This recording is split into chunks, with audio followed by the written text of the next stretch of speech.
गीत गाता चल फिल्म शायद मूल रूप से रविंद्रनाथ ठाकुर की कहानी अतिथि से ली गई है, जिसकी फिल्मी पटकथा बिजेंद्र गौड़ ने लिखी है। कहानी बहुत मार्मिक है। इसमें कुछ फेर बदल कर फिल्म का रूप दिया गया है। मैं आपको इसका मूल कहानी सुना रहा हूं। कुछ क्लिष्ट शब्दों को भी सरल रूप से पठित किया गया है, जिससे आम लोगों को भी सरलता से समझ आवे। कांटलिया के जमींदार मतीलाल बाबू नौका से सपरिवार अपने घर जा रहे थे। रास्ते में दोपहर के समय नदी के किनारे की एक मंडी के पास नौका बांधकर भोजन बनाने का आयोजन कर ही रहे थे कि इसी बीच एक ब्राह्मण बालक ने आकर पूछा, बाबू, तुम लोग कहाँ जा रहे हो? सवाल करने वाले की उम्र 15-16 से अधिक न होगी। मती बाबू ने उत्तर दिया, कांठालिया। ब्राह्मण बालक ने कहा, मुझे रास्ते में नंदीग्राम उतार देंगे आप? बाबू ने स्वीकृति प्रकट करते हुए पूछा, तुम्हारा क्या नाम है? ब्राह्मण बालक ने कहा, मेरा नाम तारापद है। गौरवर्ण बालक देखने में बड़ा सुंदर था। उसकी बड़ी बड़ी आंखों और मुस्कुराते हुए दोनों होठ पर सुंदर सा कौमार्य झलक रहा था। वस्त्र के नाम पर उसके पास एक मैली धोती थी। उघरी हुई देह में किसी प्रकार सुगठित न था, मानो किसी शिल्पी ने बड़े यत्न से निर्दोष सुडौल रूप में गढ़ा हो। मानो वो पूर्व जन्म में तापस बालक रहा हो और तपस्या के तेज से शरीर चंद्रमा के सामान दमक उठा हो। मतीलाल बाबू ने बड़े स्नेह से उससे कहा, बेटा, स्नान कराओ, भोजनादि यही होगा। तारापद बोला, ठहरिए, और वो तत्क्षण निस्संकोच भोजन के आयोजन में सहयोग देने लगा। मतीलाल बाबू का नौकर गैर बंगाली था। मछली आदि काटने में वो इतना निपुण नहीं था। तारापद ने उसका काम स्वयं लेकर थोड़े ही समय में अच्छी तरह से संपन्न कर दिया, और जो एक तरकारी भी बड़ी थोड़े ही समय में अच्छी तरह से संपन्न कर दिया, और दो एक तरकारी भी बड़ी कुशलता से तैयार कर दी। भोजन बनाने का कार्य समाप्त होने पर तारापद ने नदी में स्नान करके पोटली खोली और एक सफेद वस्त्र धारण किया। काठ की एक छोटी सी कंघी लेकर सिर के बड़े बड़े बाल माथे पर से हटाकर गर्दन पर डाल लिए और स्वच्छ जनेऊ का धागा छाती पर लटकाकर नौका पर बैठे मती बाबू के पास जा पहुंचा। मती बाबू उसे नौका के भीतर ले गए। वहां मती बाबू की स्त्री और उनकी 9 वर्षीय कन्या बैठी थी। मती बाबू की स्त्री अन्नपूर्णा इस सुंदर बालक को देखकर स्नेह से आनंदित हो उठीन, मन ही मन कह उठीन, आहा, किसका बच्चा है, कहाँ से आया है, इसकी मां इसे छोड़कर किस प्रकार जीती होगी। यथासमय मती बाबू और इस लड़के के लिए पास पास 2 आसन डाले गए। लड़का ऐसा भोजन प्रेमी न था। अन्नपूर्णा ने उसका अल्प आहार देखकर मन में सोचा कि लजा रहा है। उससे यह वो खाने को बहुत अनुरोध करने लगी, किंतु जब वो भोजन से निवृत्त हो गया तो उसने कोई भी अनुरोध न माना। देखा गया, लड़का हर काम अपनी इच्छा के अनुसार करता, लेकिन ऐसे सहज भाव से करता कि उसमें किसी भी प्रकार की जिद या हट का आभास न मिलता। उसके व्यवहार में लज्जा के लक्षण लेशमात्र भी दिखाई नहीं पड़े। सबके भोजनादि के बाद अन्नपूर्णा उसको पास बिठाकर प्रश्नों द्वारा उसका इतिहास जानने में प्रवृत्त हुई। कुछ भी विस्तृत विवरण संग्रह नहीं हो सका। बस इतनी सी बात जानी जा सकी कि लड़का 7-8 बरस की उम्र में ही स्वेच्छा से घर छोड़कर भाग आया है। अन्नपूर्णा ने प्रश्न किया, तुम्हारी मां नहीं है? तारापद ने कहा, है। अन्नपूर्णा ने पूछा, वे तुम्हें प्यार नहीं करती? इसे अत्यंत विचित्र प्रश्न समझकर हंसते हुए तारापद ने कहा, प्यार क्यों नहीं करेंगी? अन्नपूर्णा ने प्रश्न किया, तो फिर तुम उन्हें छोड़कर क्यों आए? तारापद बोला, उनके और भी 4 लड़के और 3 लड़कियां हैं। बालक के इस विचित्र उत्तर से व्यथित होकर अन्नपूर्णा ने कहा, ओ मां, ये कैसी बात है?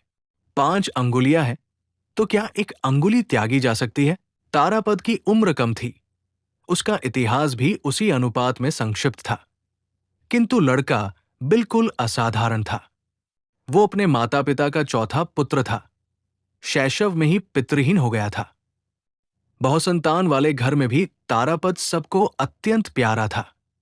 मां, भाई बहन और मोहल्ले के सभी लोगों से वो अजस्त्र स्नेह लाभ करता। यहां तक कि गुरुजी भी उसे नहीं मारते थे। मारते तो भी बालक के अपने प्राय सभी उससे वेदना का अनुभव करते। ऐसी अवस्था में उसका घर छोड़ने का कोई कारण नहीं था। जो उपेक्षित रोगी लड़का हमेशा चोरी करके पेड़ों से फल और गृहस्थों से उसका चौगुना प्रतिफल पाता, घूमता फिरता वह भी अपनी परिचित ग्राम सीमा के भीतर अपनी कष्ट देने वाली मां के पास पड़ा रहा।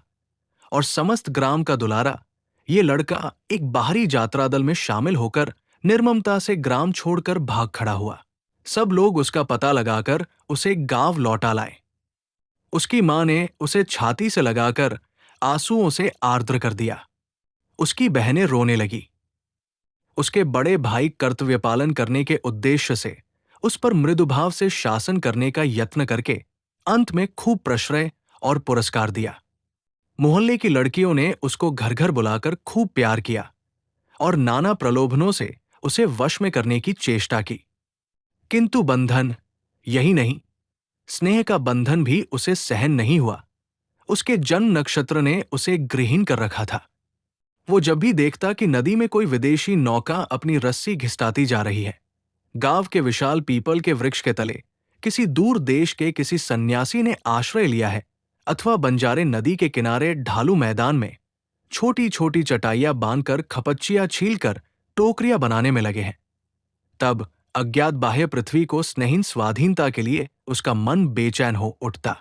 लगातार 2-3 बार भागने के बाद उसके कुटुंबियों और गांव के लोगों ने उसकी आशा छोड़ दी। पहले उसने एक यात्रा दल का साथ पकड़ा। जब अधिकारी उसको पुत्र के समान स्नेह करने लगे और जब वो दल के छोटे बड़े सभी का प्रिय पात्र हो गया, यही नहीं, जिस घर में यात्रा होती उस घर के मालिक, विशेषकर घर का महिला वर्ग, जब विशेष रूप से उसे बुलाकर उसका आदरमान करने लगा, तब एक दिन किसी से बिना कुछ कहे वो भटक कर कहाँ चला गया, इसका फिर कोई पता न चल सका। तारापद हरिन के छौने के समान बंधन से बड़ा डरता था और हरिन के ही समान संगीत प्रेमी भी। यात्रा के संगीत ने ही उसे पहले घर से विरक्त किया था। संगीत का स्वर उसकी समस्त धमनियों में कंपन पैदा कर देता और संगीत की ताल पर उसके सर्वांग में आंदोलन उपस्थित हो जाता। जब वो बिल्कुल बच्चा था तब भी वो संगीतस भाव में जिस प्रकार प्रौढ़ भाव से खोप जाता था और विभोर होकर बैठा बैठा झूमने लगता। उसे देखकर प्रवीण लोगों के लिए हंसी संवरण करना कठिन हो जाता। केवल संगीत ही क्यों, वृक्षों के घने पत्तों के ऊपर जब श्रावण की वृष्टिधारा पड़ती, आकाश में मेघ गरजते, तब उसका चित्त मानो उच्छृंखल हो उठता निस्तब्ध दोपहरी में। आकाश से बड़ी दूर से आती चील की पुकार, वर्षा ऋतु की संध्या में मेढकों का कलरव, गहन रात में श्रृगालों की चीत्कार ध्वनि, सभी उसको अधीर कर देते। संगीत के इस मोह से आकृष्ट होकर वो शीघ्र ही एक पांचाली जल लोकगीत गायकों का दल में भर्ती हो गया। मंडली का अध्यक्ष उसे बड़े यत्न से गाना सिखाने और पांचाली कंठस्थ कराने में प्रवृत्त हुआ और उसे अपने वृक्षपिंजर के पक्षी की भांति प्रिय समझकर स्नेह करने लगा। पक्षी ने थोड़ा बहुत गाना सीखा और एक दिन तड़के उड़कर चला गया। अंतिम बार वो कलाबाजी दिखाने वालों के दल में शामिल हुआ। ज्येष्ठ के अंतिम दिनों से लेकर आषाढ़ के समाप्त होने तक इस अंचल में जगह क्रमानुसार संवेद रूप से अनुष्ठित मेले लगते। उनके उपलक्ष्य में यात्रा वालों के 2-3 दल पांचाली गायक, कवि नर्तकियां एवं अनेक प्रकार की दुकानें छोटी छोटी नदियों, उपनदियों के रास्ते नौकाओं द्वारा एक मेले के समाप्त होने पर दूसरे मेले में घूमती रहती। पिछले वर्ष से कलकत्ता की एक छोटी कलाबाज मंडली इस पर्यटनशील मेले के मनोरंजन में योग दे रही थी। तारापद ने पहले तो नौकारूढ़ दुकानदारों के साथ मिलकर पान की गिलौरियां बेचने का भार लिया। बाद में अपने स्वाभाविक कौतूहल के कारण इस कारण कलाबाज दल के अद्भुत व्यायाम नैपुण्य से आकृष्ट होकर उसमें प्रवेश किया। तारापद ने अपने आप अभ्यास करके अच्छी तरह वंशी बजाना सीख लिया था। करतब दिखाने के समय वो द्रुत ताल पर लखनवी ठुमरी के सुर में वंशी बजाता। यही उसका एकमात्र काम था। उसका आखिरी पलायन इसी दल से हुआ था। उसने सुना था कि नंदीग्राम के जमींदार बाबू बड़ी धूमधाम से एक शौकिया यात्रा दल बना रहे हैं। आते वो अपनी छोटी सी पोटली लेकर नंदीग्राम की यात्रा की तैयारी कर रहा था। इसी समय उसकी भेंट मती बाबू से हो गई।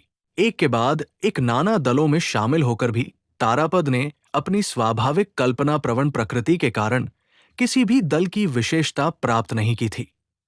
वो अंतःकरण से बिल्कुल निर्लिप्त और मुक्त था।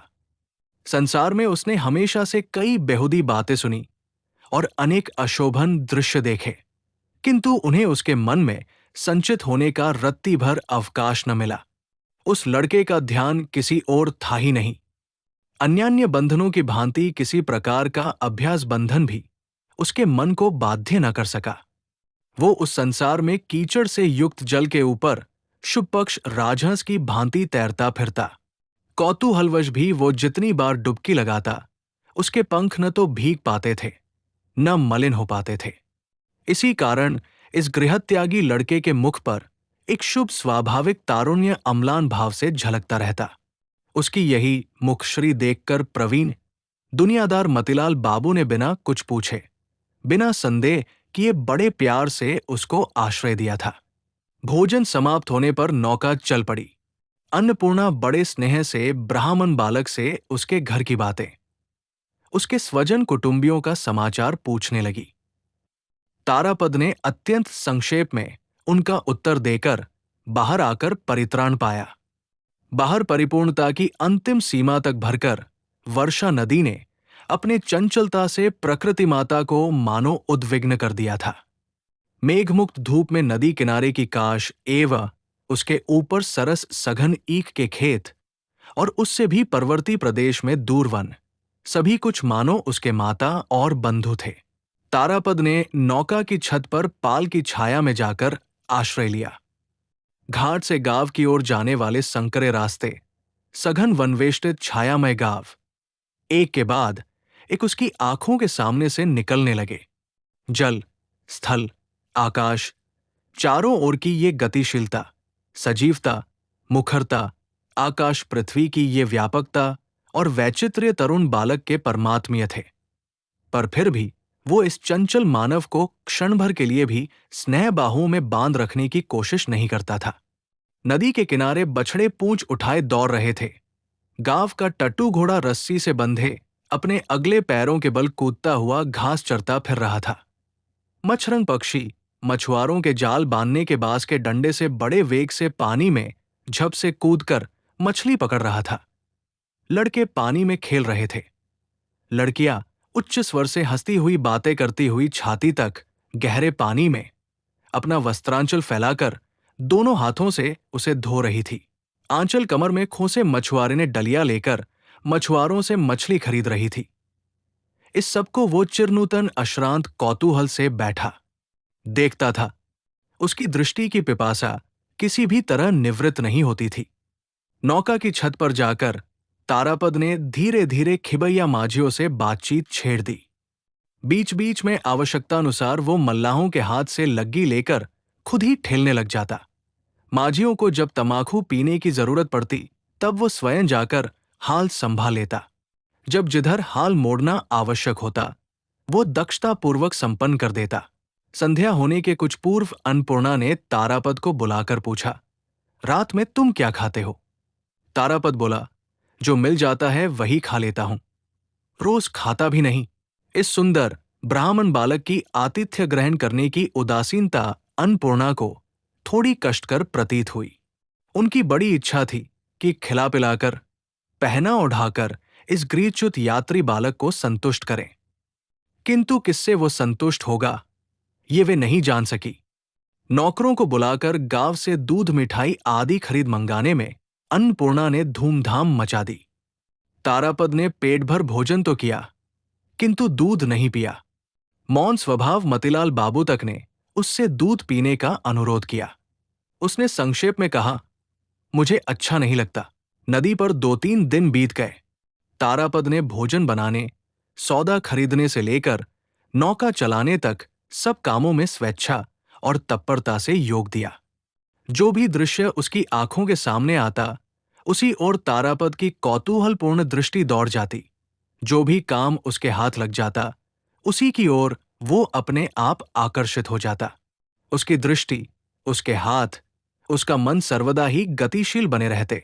इसी कारण वो इस नित्य चलायमान प्रकृति के समान सर्वदा निश्चिंत, उदासीन रहता, किंतु सर्वदा क्रियासक्त भी। यूं तो हर मनुष्य की अपनी एक स्वतंत्र अधिष्ठान भूमि होती है, किंतु तारापद इस अनंत नीलांबरवाही विश्व प्रवाह की एक आनंदोज्ज्वल तरंग था। भूत भविष्यत के साथ उसका कोई संबंध न था। आगे बढ़ते जाना ही उसका एकमात्र काम था। इधर बहुत दिन तक नाना संप्रदायों के साथ योग देने के कारण अनेक प्रकार की मनोरंजनी विद्याओं पर उसका अधिकार हो गया था। किसी भी प्रकार की चिंता से आच्छन्न रहने के कारण उसके निर्मल स्मृतिपट पर सारी बातें अद्भुत सहज ढंग से अंकित हो जाती। पांचाली कथकता एक, कीर्तन गान, जात्राभिनय के लंबे अवतरण उसे कंठस्थ थे। मतीलाल बाबू अपनी नित्य प्रति की प्रथा के अनुसार एक दिन संध्या समय अपनी पत्नी और कन्या को रामायण पढ़कर सुना रहे थे। लवकुश की कथा की भूमिका चल रही थी। तभी तारापद अपना उत्साह संवरण न कर पाने के कारण नौका की छत से उतर आया और बोला, किताब रहने दे, मैं लवकुश का गीत सुनाता हूं, आप सुनते चलिए। ये कहकर उसने लवकुश की पांचाली शुरू कर दी। बांसुरी के समान सुमिष्ट उन्मुक्त स्वर पर आकर झुके पड़ रहे थे। उस नदीनीर के संध्याकाश में हास्य, करुणा एवं संगीत का एक अपूर्व रसस्रोत प्रवाहित होने लगा। दोनों निस्तब्ध किनारे कौतूहलपूर्ण हो उठे। पास से जो सारी नौकाएं गुजर रही थी, उनमें बैठे लोग क्षण भर के लिए उत्कंठित होकर उसी ओर कान लगाए रहे। जब गीत समाप्त हो गया तो सभी ने व्यथित चित्त से लंबी सांस लेकर सोचा, इतनी जल्दी ये क्यों समाप्त हो गया। सजल नैना अन्नपूर्णा की इच्छा हुई कि उस लड़के को गोद में बिठाकर छाती से लगाकर उसका माथा चूम ले। मतीलाल बाबू सोचने लगे, यदि इस लड़के को किसी प्रकार अपने पास रख सकूं तो पुत्र का अभाव पूरा हो जाए। केवल छोटी बालिका चारुषी का अंतःकरण ईर्ष्या और विद्वेष से परिपूर्ण हो उठा। 3. चारुषी अपने माता पिता की इकलौती संतान और उनके स्नेह की एकमात्र अधिकारिणी थी। उसकी धुन और हठ की कोई सीमा न थी। खाने, पहनने, बाल बनाने के संबंध में उसका स्वतंत्र मत था, किंतु उसके मन में तनिक भी स्थिरता नहीं थी। जिस दिन कहीं निमंत्रण होता, उस दिन उसकी मां को भय रहता कि कहीं लड़की साज सिंगार को लेकर कोई असंभव जिद न कर बैठे।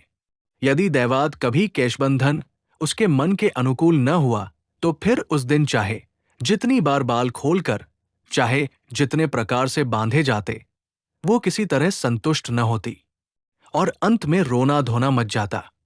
हर बात में यही दशा थी। पर कभी कभी जब चित्त प्रसन्न रहता तो उसे किसी भी प्रकार की कोई आपत्ति न होती। उस समय वो प्रचुर मात्रा में स्नेह प्रकट करके अपनी मां से लिपटकर चूम कर हंसती हुई करते करते उसे एकदम परेशान कर डालती। ये छोटी बालिका एक दुर्भेद्य पहेली थी। ये बालिका अपने दुर्बोध्य हृदय के पूरे वेग का प्रयोग करके मन ही मन विषम ईर्ष्या से तारापद का निरादर करने लगी। माता पिता को भी पूरी तरह से उद्विग्न कर डाला। भोजन के समय रोदनोन्मुखी होकर भोजन के पात्र को ठेल कर फेंक देती। खाना उसको रुचिकर नहीं लगता। नौकरानी को मारती। सभी बातों में अकारण शिकायत करती रहती। जैसे जैसे तारापद की विद्याएं उसका एवं अन्य सबका मनोरंजन करने लगी, वैसे ही वैसे मानो उसका क्रोध बढ़ने लगा। तारापद में कोई गुण है, इसे उसका मन स्वीकार करने से विमुख रहता, और उसका प्रमाण जब प्रबल होने लगा तो उसके असंतोष की मात्रा भी बढ़ गई। तारापद ने जिस दिन लवकुश का गीत सुनाया, उस दिन अन्नपूर्णा ने सोचा, संगीत से वन के पशु तक वश में आ जाते हैं। आज शायद मेरी लड़की का मन पिघल गया है। उससे पूछा, चारू, कैसा लगा? उसने कोई उत्तर दिए बिना बड़े जोर से सिर हिला दिया। भाषा में इस मुद्रा का तर्जुमा करने पर यह रूप होता, जरा भी अच्छा नहीं लगा और न कभी अच्छा लगेगा। चारू के मन में ईर्ष्या का उदय हुआ है। ये समझकर उसकी मां ने चारू के सामने तारापद के प्रति स्नेह प्रकट करना कम कर दिया। संध्या के बाद जब चारू जल्दी जल्दी खाकर सो जाती, तब अन्नपूर्णा नौका कक्ष के दरवाजे के पास आकर बैठती और मती बाबू और तारापद बाहर बैठते।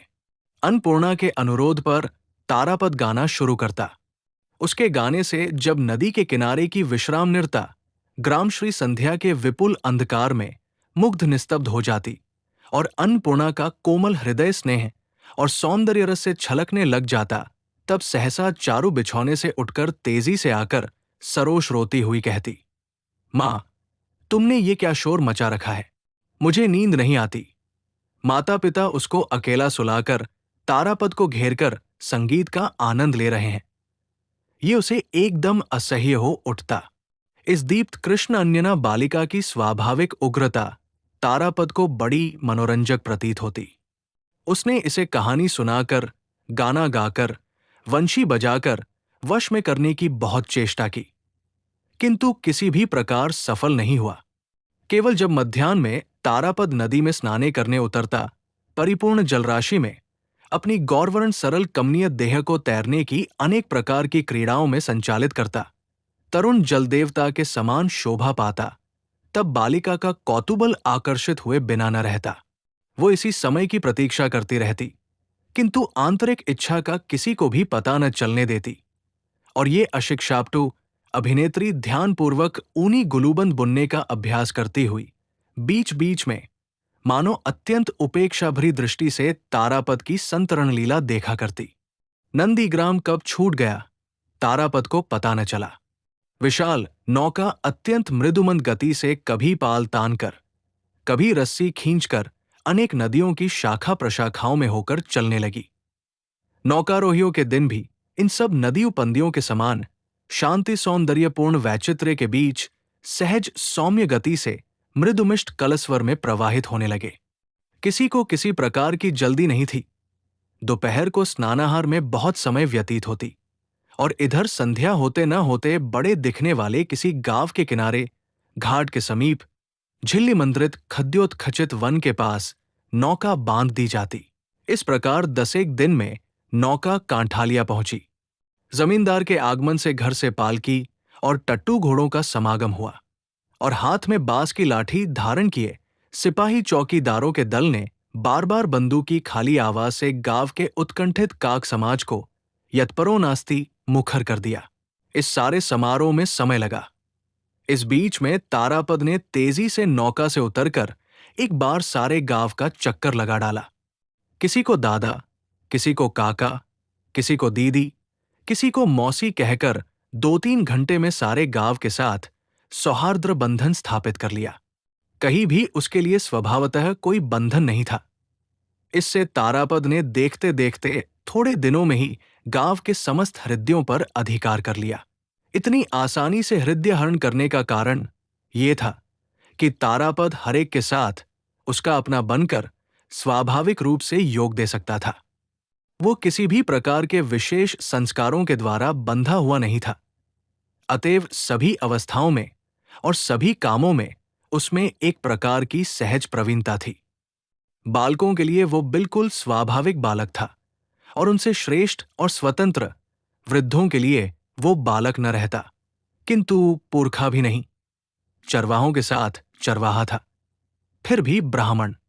हर एक के हर काम में वो चिरकाल के सहयोगी के समान अभ्यस्त भाव से हस्तक्षेप करता।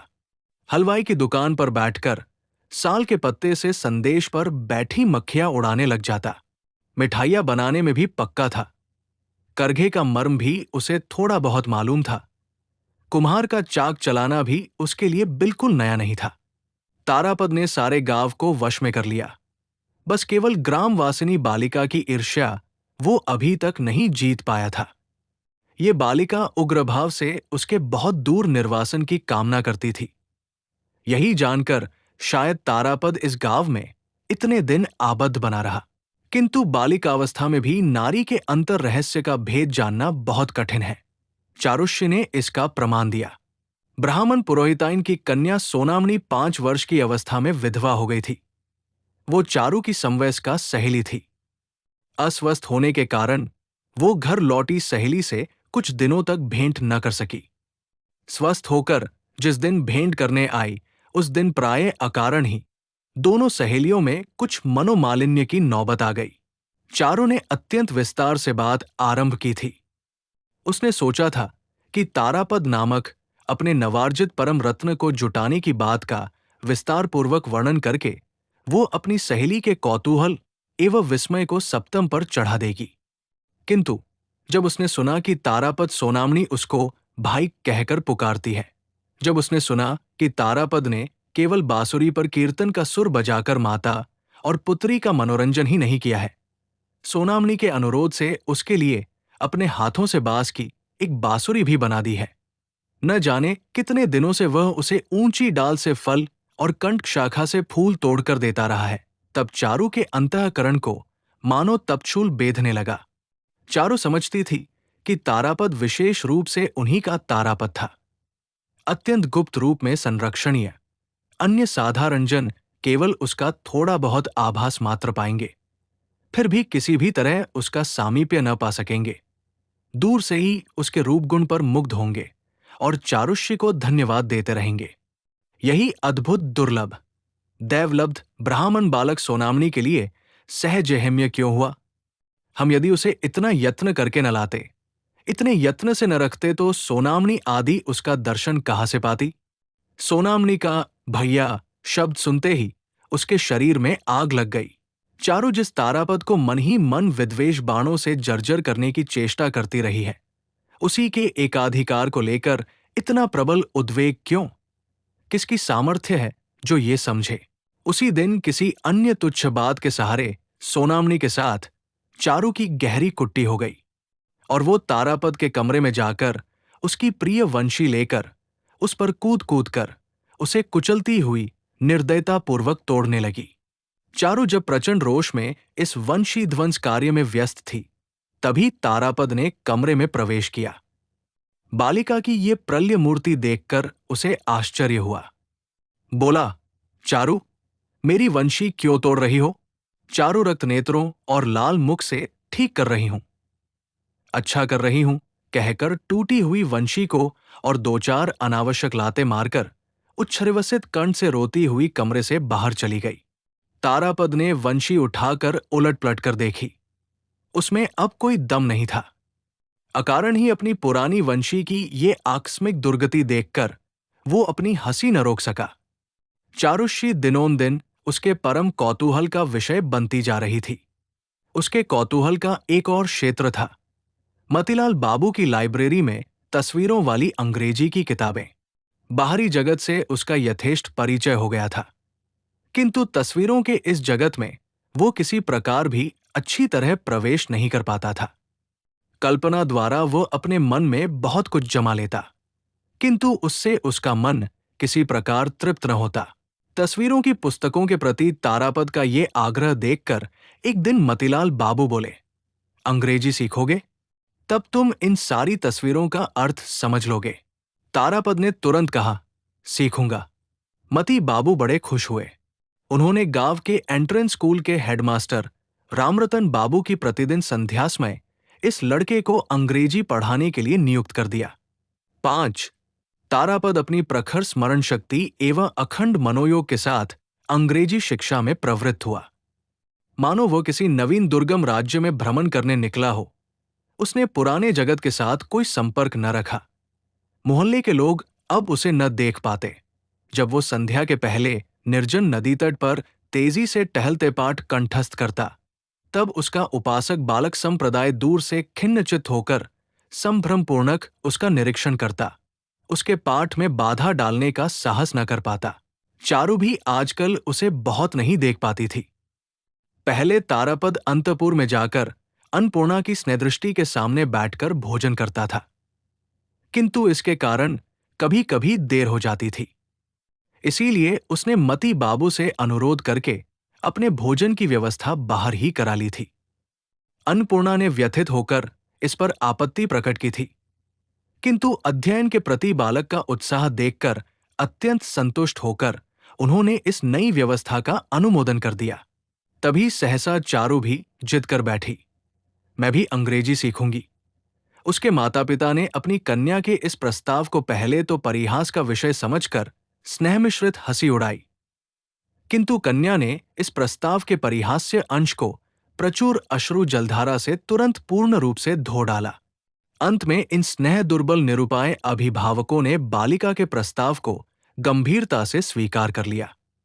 तारापद के साथ साथ चारू भी मास्टर से पढ़ने लग गई, किंतु पढ़ना लिखना इस अस्थिर चित्त बालिका के स्वभाव के विपरीत था। वो स्वयं तो कुछ न सीख पाई, बस तारापद की पढ़ाई में विघ्न डालने लगी। वो पिछड़ जाती, पाठ कंठस्थ न करती, किंतु फिर भी वो किसी प्रकार तारापद से पीछे रहना न चाहती। तारापद के उससे आगे निकलकर नया पाठ लेने पर वो बहुत रुष्ट होती, यहां तक कि रोने धोने से भी बाज न आती थी। तारापद के पुरानी पुस्तक समाप्त कर नई पुस्तक खरीदने पर उसके लिए भी नई पुस्तक खरीदनी पड़ती। तारापद छुट्टी के समय स्वयं कमरे में बैठकर लिखता और पाठ कंठस्थ करता। ये उस ईर्ष्यापरायण बालिका से सहन न होता। वो छिपकर उसके लिखने की कॉपी में स्याही उड़ेल देती, कलम चुराकर रख देती, यहां तक कि किताब में जिसका अभ्यास करना होता उस अंश को फाड़ आती। तारापद बालिका की ये सारी धृष्टता आमोदपूर्वक सहता, असह्य होने पर मारता, किंतु किसी प्रकार भी उसका नियंत्रण नहीं कर सका। दैवात एक उपाय निकल आया। एक दिन बहुत खींचकर निरुपाय तारापद स्याही से रंगी अपनी लिखने की कॉपी फाड़ फेंककर गंभीर खिन्न मुद्रा में बैठा था। दरवाजे के समीप खड़ी चारू ने सोचा, आज मार पड़ेगी, किंतु उसकी प्रत्याशा पूर्ण नहीं हुई। ताराब्द्र बिना कुछ कहे चुपचाप बैठा रहा। बालिका कमरे के भीतर बाहर चक्कर काटने लगी। बारंबार उसके इतने समीप से निकलती कि तारापद चाहता तो अनायास ही उसकी पीठ पर थप्पड़ जमा सकता था, किंतु वो वैसा न करके गंभीर ही बना रहा। बालिका बड़ी मुश्किल में पड़ गई। किस प्रकार क्षमा प्रार्थना करनी होती है, उस विद्या का उसने कभी अभ्यास न किया था। अतएव उसका अनुतप्त क्षुद्र हृदय अपने सहपाठी से क्षमायाचना करने के लिए अत्यंत कातर हो उठा। अंत में कोई उपाय न देखकर फटी हुई लेख पुस्तिका का टुकड़ा लेकर तारापद के पास बैठकर खूब बड़े बड़े अक्षरों में लिखा, मैं फिर कभी किताब पर स्याही नहीं फैलाऊंगी। लिखना समाप्त करके वो उस लेख की ओर तारापद का ध्यान आकर्षित करने के लिए अनेक प्रकार की चंचलता प्रदर्शित करने लगी। ये देखकर तारापद हंसी न रोक सका। वो हंस पड़ा। इस पर बालिका लज्जा और क्रोध से अधीर होकर कमरे में भाग गई। जिस कागज के टुकड़े पर उसने अपने हाथ से दीनता प्रकट की थी, उसको अनंत काल के लिए अनंत जगत से बिल्कुल लोप कर पाती तो उसके हृदय का गहरा क्षोभ मिट सकता। उधर संकुचित चित्त सोनामनी एक दो दिन अध्ययनशाला के बाहर घूम फिरकर झांक कर चली गई। सहेली चारू शशि के साथ सब बातों में उसका विशेष बंधुत्व था, किंतु तारापद के संबंध में वह चारू को अत्यंत भय और संदेह से देखती। चारू जिस समय अंतःपुर में होती, उसी समय का पता लगाकर सोनामनी संकोच करती हुई तारापद के द्वार के पास आ खड़ी होती। तारापद किताब से मुंह उठाकर सस्नेह कहता, क्यों सोना, क्या समाचार है? मौसी कैसी है? सोनामनी कहती, बहुत दिन से आए नहीं। मां ने तुमको एक बार चलने के लिए कहा है। कमर में दर्द होने के कारण वे तुम्हें देखने नहीं आ सकती। इसी बीच शायद सहसा चारू आ उपस्थित होती। सोनामनी घबरा जाती। वो मानो छिपकर अपनी सहेली की संपत्ति चुराने आई हो। चारू आवाज को सप्तम पर चढ़ाकर, भौं चढ़ाकर, मुंह बनाकर कहती, ये सोना, तू पढ़ने के समय हल्ला मचाने आती है। मैं अभी जाकर पिताजी से कह दूंगी। मानो वो स्वयं तारापद की एक प्रवीण अभिभाविका हो, उसके पढ़ने लिखने में लेशमात्र भी बाधा न पड़े, और मानो दिन रात बस इसी पर उसकी दृष्टि रहती हो। किंतु वो स्वयं किस अभिप्राय से असमय ही तारापद के पढ़ने के कमरे में आकर उपस्थित हुई थी, ये अंतर्यामी से छिपा नहीं था, और तारापद भी उसे अच्छी तरह जानता था। किंतु बेचारी सोनामनी डरकर उसी क्षण हजारों झूठी कैफियतें देती। अंत में जब चारू घृणापूर्वक उसको मिथ्यावादिनी कहकर संबोधित करती तो वो लज्जित शंकित पराजित होकर व्यथित चित्त से लौट जाती। दयार्द्र तारापद उसको बुलाकर कहता, सोना, आज संध्या समय मैं तेरे घर आऊंगा। अच्छा। चारू सर्पिणी के समान फुफकारती हुई उठकर कहती, हां, जाओगे। तुम्हें पाठ तैयार नहीं करना है, मैं मास्टर साहब से कह दूंगी। चारू की इस धमकी से न डरकर तारापद 1-2 दिन संध्या के समय पुरोहित जी के घर गया था। तीसरी या चौथी बार चारू ने कोरी धमकी न देकर धीरे धीरे एक बार बाहर से तारापद के कमरे के दरवाजे की सांकल चढ़ाकर मां के मसाले के बक्स का ताला लाकर लगा दिया। सारी संध्या तारापद को इसी बंदी अवस्था में रखकर भोजन के समय द्वार खोला। गुस्से के कारण तारापद कुछ बोला नहीं और बिना खाए चले जाने की तैयारी करने लगा। उस समय अनुतप्त व्याकुल बालिका हाथ जोड़कर विनयपूर्वक बारंबार कहने लगी, तुम्हारे पैरों पड़ती हूं, फिर ऐसा नहीं करूंगी। तुम्हारे पैरों पड़ती हूं, तुम खाकर जाना। उससे भी जब तारापद वश में न आया तो वो अधीर होकर रोने लगी। संकट में पड़कर तारापद लौटकर भोजन करने बैठ गया। चारू ने कितनी बार अकेले में प्रतिज्ञा की कि वो तारापद के साथ सद्व्यवहार करेगी, फिर कभी उसे एक क्षण के लिए भी परेशान न करेगी, किंतु सोनामणि आदि अन्य 5 जनों के बीच आ पड़ते ही न जाने कब कैसे उसका मिजाज बिगड़ जाता और वो किसी भी प्रकार आत्मनियंत्रण न कर पाती। कुछ दिन जब ऊपर ऊपर से वो भलमनसाहत बरतती, तब किसी आगामी उत्कट विप्लव के लिए तारापद सतर्कतापूर्वक प्रस्तुत हो जाता। आक्रमण हठात तूफान, तूफान के बाद प्रचुर अश्रुवारी वर्षा, उसके बाद प्रसन्न स्निग्ध शांति। 6 इस तरह लगभग 2 वर्ष बीत गए। इतने लंबे समय तक तारापद कभी किसी के पास बंध कर नहीं रहा। शायद पढ़ने लिखने में उसका मन एक अपूर्व आकर्षण में बंध गया था। लगता है वयोवृद्धि के साथ उसकी प्रकृति में भी परिवर्तन आरंभ हो गया था और स्थिर बैठे रहकर संसार के सुख स्वच्छंदता का भोग करने की ओर उसका मन लग रहा था। कदाचित उसकी सहपाठिनी बालिका का स्वाभाविक दौरात्म्य, चंचल सौंदर्य अलक्षित भाव से उसके हृदय पर बंधन फैला रहा था। इधर चारू की अवस्था 11 पार कर गई। मती बाबू ने खोजकर अपनी पुत्री के विवाह के लिए 2-3 अच्छे रिश्ते जुटाए। कन्या की अवस्था विवाह के योग्य हुई जानकर मती बाबू ने उसका अंग्रेजी पढ़ना और बाहर निकलना बंद कर दिया। इस आकस्मिक अवरोध पर घर के भीतर चारू ने भारी आंदोलन उपस्थित कर दिया। तब अन्नपूर्णा ने एक दिन मती बाबू को बुलाकर कहा, पात्र के लिए तुम इतनी खोज क्यों करते फिर रहे हो? तारापद लड़का तो अच्छा है और तुम्हारी लड़की भी उसको पसंद है। सुनकर मती बाबू ने बड़ा विस्मय प्रकट किया। कहा, भला ये कभी हो सकता है? तारापद का कुलशील कुछ भी तो ज्ञात नहीं है। मैं अपनी इकलौती लड़की को किसी अच्छे घर में देना चाहता हूं। एक दिन रायडांगा के बाबुओं के घर से लोग लड़की देखने आए। वस्त्राभूषण पहनाकर चारू को बाहर लाने की चेष्टा की गई। वो सोने के कमरे का द्वार बंद करके बैठ गई, किसी प्रकार भी बाहर न निकली। मती बाबू ने कमरे के बाहर से बहुत अनुन्य विनय की, बहुत फटकारा, किसी प्रकार भी कोई परिणाम न निकला। अंत में बाहर आकर रायडांगा के दूतों से बहाना बनाकर कहना पड़ा कि एकाएक कन्या बहुत बीमार हो गई है, आज दिखाई की रस्म नहीं हो सकेगी। उन्होंने सोचा लड़की में शायद कोई दोष है, इसी से इस चतुराई का सहारा लिया गया है। तब मती बाबू विचार करने लगे, तारापद लड़का देखने सुनने में सब तरह से अच्छा है, उसको मैं घर ही में रख सकूंगा।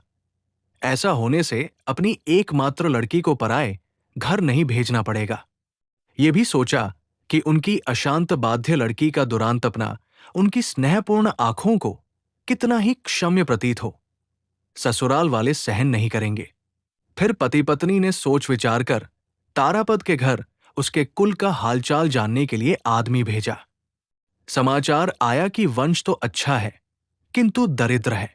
तब मती बाबू ने लड़के की मां एवं भाई के पास विवाह का प्रस्ताव भेजा। उन्होंने आनंद से उच्छ्वासित होकर सम्मति देने में मुहूर्त भर की भी देर न की। कांठालिया के मती बाबू और अन्नपूर्णा विवाह के मुहूर्त के बारे में विचार करने लगे, किंतु स्वाभाविक गोपनताप्रिय सावधान मती बाबू ने बात को गोपनीय रखा। चारू को बंद न रखा जा सका। वो बीच बीच में बरगी, प्राचीन मराठा अश्वारोही लुटेरों का सैन्य दल के हंगामे के समान तारापद के पढ़ने के कमरे में जा पहुंचती। कभी रोष, कभी प्रेम, कभी विराग के द्वारा उसके अध्ययन क्रम की निभृत शांति को अकस्मात तरंगित कर देती। उससे आजकल इस निर्लिप्त मुक्त स्वभाव से ब्राह्मण के मन में बीच बीच में कुछ समय के लिए विद्युत स्पंदन के समान एक अपूर्व चांचल्य का संचार हो जाता। जिस व्यक्ति का हल्का चित्त सर्वदा अक्षुण्ण अव्याहत भाव से कालस्रोत की तरंग शिखरी पर उतराकर सामने बह जाता, वो आजकल प्राय अन्य मनस्क होकर विचित्र दिवास्वप्न के जाल में उलझ जाता। वो प्राय पढ़ना लिखना छोड़कर मती बाबू की लाइब्रेरी में प्रवेश करके तस्वीरों वाली पुस्तकों के पन्ने पलटता रहता। उन तस्वीरों के मिश्रण से जिस कल्पनालों की रचना होती, वह पहले की अपेक्षा बहुत स्वतंत्र और अधिक रंगीन था। चारू का विचित्र आचरण देखकर वो अब पहले के समान परिहास न कर पाता। ऊधम करने पर उसको मारने की बात मन में उदय भी न होती। अपने में ये गूढ़ परिवर्तन, ये आबद्ध आसक्त भाव से अपने निकट एक नूतन स्वप्न के समान लगने लगा। श्रावण में विवाह का शुभ दिन निश्चित करके मती बाबू ने तारापद की मां और भाइयों को बुलावा भेजा। तारापद को ये नहीं बताया। कलकत्ता के फौजी बैंड को पेशगी देने के लिए मुख्तार को आदेश दिया और सामान की सूची भेज दी। इसी समय कुडुल काटा में नाग बाबुओं के इलाके में विख्यात रथ यात्रा का मेला लगा। ज्योत्सना संध्या में तारापद ने घाट पर जाकर देखा, कोई नौका चरखी लिए, कोई यात्रा करने वालों की मंडली लिए, कोई बिक्री का सामान लिए प्रबल नवीन स्रोत की धारा में तेजी से मेले की ओर चली जा रही है। यात्रा का दल सारंगी के साथ गीत गा रहा है और सम पर हाहा शब्द की ध्वनि हो उठती है। पश्चिमी प्रदेश की नौका के मल्लाह केवल मृदंग और करताल लिए उन्मत्त उत्साह से बिना संगीत के खचमच शब्द से आकाश को विदीर्ण कर रहे हैं। उद्दीपनों की सीमा नहीं थी। देखते देखते पूर्व क्षितिज से सघन मेघराशि ने प्रकांड कालापाल तानकर आकाश के बीच में खड़ा कर दिया। चांद ढक गया। पूर्व की वायु वेग से बहने लगी। मेघ के पीछे मेघ दौड़ चले। नदी में जल कलकल हास्य से बढ़कर उमड़ने लगा। नदी तीरवर्ती आंदोलित वनश्रेणी में अंधकार पुंजीभूत हो उठा।